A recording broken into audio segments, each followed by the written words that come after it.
All right, massive year for this artist, and I'm stoked for her to join us because we've been playing her for about a year. Becca Hatch joins us. How you doing? How's the year been for you? Yeah, it's been good.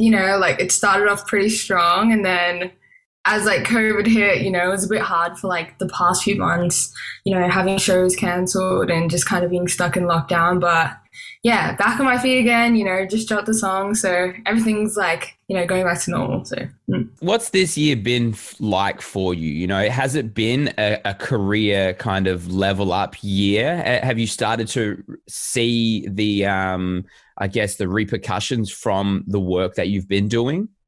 yeah, I definitely think so. I think like compared to I think like comparing my progress and like the kind of like result I received from like the songs I put out last year versus this year, you can like definitely see the growth and like the difference in that. And it's really like cool to see that like it's as an artist, it's like really sick to see like people enjoying my music and my little community growing. It's like yeah, it's really really sick to see that. So Has there been like a one moment this year where you've kind of gone like, wow, like I'm really doing this. Like this is me being an artist as a career. I think like when I played the Opera House at the start of this year, and I did, yeah, I think that set was probably like the biggest show I've played as like my own set. Like I've like jumped up on other people's shows and stuff, but like it was really sick to see like people come out to actually like want to watch, and it was like it was in the forecourt and like seeing everyone like on the stairs and stuff, and it was just like yeah, I think like that moment was probably like the biggest kind of show I played, and I was just like yeah, it was like super surreal. Like that was probably the moment this year. Yeah. Is it different nerves for you when you're doing your own show rather than jumping up and kind of like supporting Yeah. someone else? Yeah, definitely. Cause it's like, it's kind of on you and it's like, yeah, I don't know. It's like all the pressure's on you mainly because it's like, your name, your music, it's like, yeah.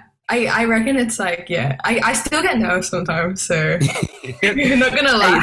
If you don't get nervous, I always say you don't care, honestly, because if you Yeah. don't, if you're not I worried, care too much. I care too much. you can never care too much about your own career. Honestly, you got to keep on that. You got to figure that balance out. But for you, you're a uni student as well. I know that you've got uni exams going on at the moment. Yeah. How do you manage to balance both of those lives? Honestly, I don't even know. Like, I don't even know. Like, I literally have an assignment I got to submit, like, right after, like, we talked today. I had, like, it's so funny. I did, like, an ad, like, a shoot for an ad.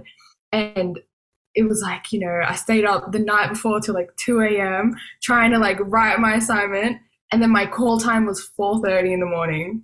So I woke up at 4:30, like, just straight away, like, hair and makeup. And I didn't finish my assignment. So one hand someone's fixing my nails, the other like there's another person behind me doing my hair, and my other hand's like trying to write my assignment. I was like, it's due at midday, like I'm like trying to get it done. It was like the most like intense the most intense situation. But like, it's coming to an end. Like my last assignment's today, so Mhm. it's gonna be okay. I think like Well, lockdown allowed me to like focus on you. So I want to talk about, your new single, which came out in October called Safety, and kind of listening through the lyrics and reading a couple of articles. I know you talk about the balancing of relationships and what people want from you. Has it changed in the last couple of years as you've started to, get on this trajectory of people knowing your name and, winning awards and being in the forefront? Have you seen that shift in some of the relationships that you've had? Yeah, definitely.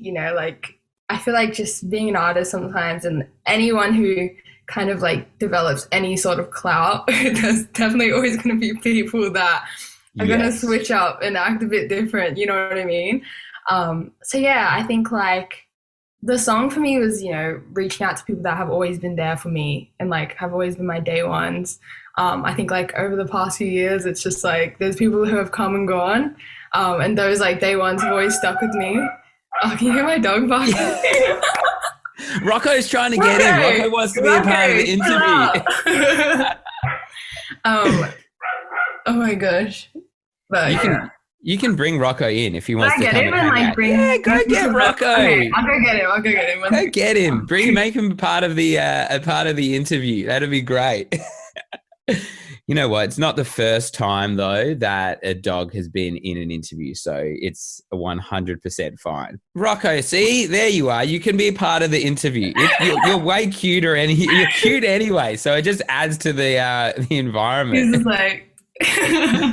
Rocco's gonna get used to this, and you're gonna have to take him on tour. You're gonna have to take him into all interviews that you do moving forward from now on. Yeah, he's gonna be the star of the show. I'm gonna start bringing him to my shows. So have you had, you talking about that and people that are clout chasing and people that want to kind of like be a part of, what you're doing because you've worked hard to get to where you are right now. Are there people around you that have given you some great advice and that you have learnt from and I guess are using at the moment to,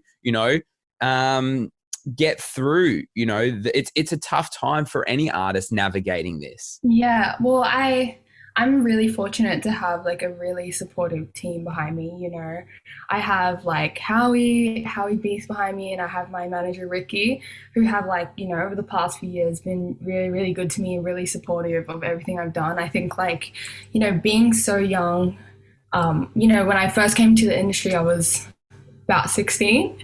So of being so young, it's really hard to, like know what you're doing, know the right people, know who has good intentions, So yeah, I think like my team that I have around me, I've just been really fortunate to have them to, help them, to help me, guide my way through the industry. That's very important. It's you keep those people close to you and listen to them because it's a tough thing to try to work your way through and having those people that have your best interests at heart. You can't buy those, so it's awesome. And it's been a big year, I want to say, in the last couple of years for Indigenous artists. I've spoken to a lot on the show: Ziggy Rameau, Jerome Faha, Baker Boy. Even like Maisha's a huge one that I am such a huge fan of. Oh, yeah. For you over the last couple of years, have you seen a shift? Have you seen a shift in people, really wanting to listen to Indigenous artists and their stories? Yeah, definitely. I think, it's always been something that has, there's always been Indigenous artists, but I think ever since Black Lives Matter, that movement really took off. I think only then people started realizing that they needed to do more in Australia, and like it kind of, it took that to shine a light on, our own community. So I think from then, you can see like a lot of Indigenous artists, have been like getting the attention that they deserve. Like I really love artists like Barker, like Maisha, and it's really sick to see them, getting the flowers that they deserve for sure. How does it feel for you? I know you performed, the Indigenous national anthem a few years back, and you are, a proud Samoan and Indigenous woman. Does it put any kind of extra pressure or any kind of like you're standing for something bigger than just music? Yeah, sometimes, but at the same time, I think like I'm just being me. Like, I don't know. I don't like think, I need to do this for like, to make a change. It's like ultimately first thing, I'm like 20 years old. I'm figuring out what I'm doing. Like, like I'm just like being myself and like, figuring out what I'm doing. And I think if that means that, I can, encourage other girls like me that are growing up, Indigenous, like First Nations and, want to do things like me, like be successful, do music, anything. I think like, if I can encourage that, like that's my job done. Yeah. Female R&B, I feel like we haven't really seen, a lot of it to come out of Australia. And like you had mentioned, Maisha as well, I think she's one of those amazing, talented voices as well. Where did you gain your, I guess, inspiration? Who did you look for? Who did you look to for, what we now look at as this, beautiful R&B sound that is coming out of Australia? I think like, growing up, most of my influences were from the US. You know, I listened to like Destiny's Child. I really love like Frank Ocean, you know, like Alicia Keys. Like I was a crazy Alicia Keys fan. Huge. Yeah, so that was like kind of what I looked up to. I think in Australia, I probably the main person I looked up to was Jess Malboy. Hmm. Yeah, and I think a lot of it was just like from the US, but I think growing up in the West, like that really encouraged like my sound today, you know, like listening to stuff that like in at school, the stuff that like just the kids would play. Yeah, I think like being Samoan and like being Islander definitely like made me get into R&B for sure. It's kind of like it was like in my blood.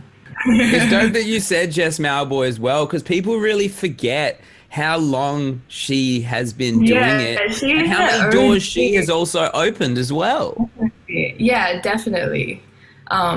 Yeah, we actually had like a session not that long ago and it was like super surreal to like, you know, get to talk to her and get to like pick her brain. But she's really sick, OG. She like, you know, she honestly deserves like her recognition, her flowers, everything. So yeah. What are you like in the studio? Are you, very off the cusp, or are you very calculated in how you work? I feel like I'm pretty like it depends how I feel. I feel like sometimes when I meet new people, I'm like very like shy when I first get in. And then as soon as I like settle in, I'm like, let's do this. Actually, add this, and I'm like, yeah. As soon as I lock in, I kind of go into just like that kind of off the like cusp like space. But yeah, I feel like I kind of just take it as it comes. You actually introduced me to Planet Vegeta. I didn't know Oh, who they were until your Please You track. And then, coming off the back of that, their Sailor Moon track, which I've been playing on the show for, I feel like forever because I love it. What was it like working with Planet Vegeta on that song, the beginning of, it came out the beginning of this year, but I'm sure it was in 2020 you probably wrote that. yeah, it was really sick because, like, to me, they grew up in a very similar place to me. They're also Islander and like someone as well, so it kind of felt like I was getting in the studio of like my cousins or you know what I mean, like my brothers or Yes. something. Like when we made that song at first, it was a song that it didn't sound anything like that. It was like all my songs, like they always start off as like acoustic, like just the guitar and me, and then it always just turns into like some complete opposite vibe. So it started off as like an acoustic vibe. I got in the studio with Will Starr and we like flipped it into, you know, like that My Boo type feel, like with those drums. And then yeah, we sent it to them. They like put their verses on it. I think as soon as like I did feel like I was like, oh, I don't know if I like entirely like this song, and then as soon as I heard the verses on it, I was like, yeah, set. All right, we're gonna get it out. I'm like, we're gonna put it out. What's it like for you? Because I feel like the beginning of your songs usually sound like a pretty contemporary R&B track. You come in, and you're like, this is the R&B soul, and then you throw this beat flip in there that takes you to this almost like UK dance kind of, club. Where does that kind of inspiration and decision making come from? Is that you? Is that the producers you work with? I think it's like a mixture of people. I think like, you know, I'm really like, you know, my sound is really heavily influenced by the people I work with. You know, I got to give props to like, you know, I'm Solo, Will Star, and like Chunky Love on like the past songs that I put out because they definitely influenced the sound and direction I was taking. But at the same time, I feel like I am rooted in R&B and I grew up listening to R&B, but I really love like dance music, you know, electronic music, like garage. I think like the stuff that I listen to is just very broad. So yeah, I think that's kind of where the mixture comes from. Like when you hear like the more R&B like vocals mixed with like the like more dancey like beats.